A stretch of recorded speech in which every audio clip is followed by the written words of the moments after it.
Trekking poles. Some people love them, some people hate them. I really like them.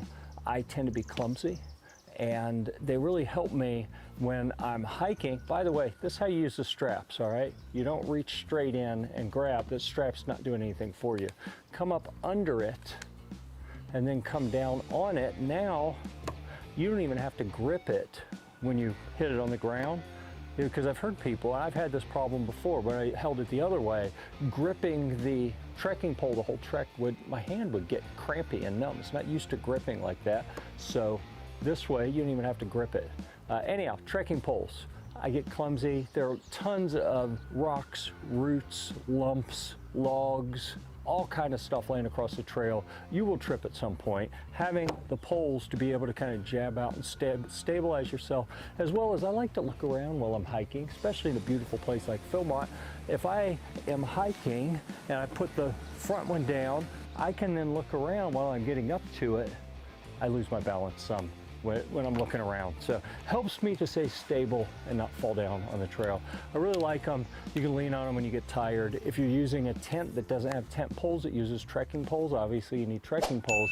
These are Cascade Mountain Tech, the carbon fiber version. On the last trek, several of the guys had the aluminum version that looks pretty much identical. All of them work wonderfully. What I will tell you is at Philmont, they really ask that you put tip covers on your trekking poles. They don't like the little carbide tips that dig into the soil, and I'll tell you, there's evidence all over the place there of where the spikes dig in, they loosen the soil, then it rains and we have erosion issues. Here we see trekking pole damage on the side of the trail.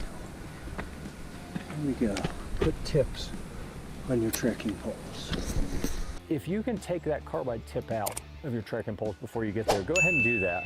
At the minimum, put the little round covers over them. The problem with the round covers, the terrain is so rough and abrasive there that they wear through very quickly. You may need, these were too heavy, silly, just ridiculous looking. But after wearing out several sets of trekking pole tip covers on the 2017 trek, when I went back in 2021, I said, you know what?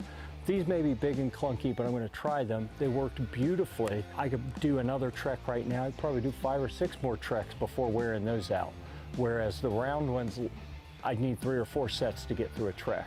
These are definitely the way to go. And I highly recommend trekking poles, especially if you're not 16 anymore. A little bit older, you probably need more. Other stuff we're going to wear on the outside.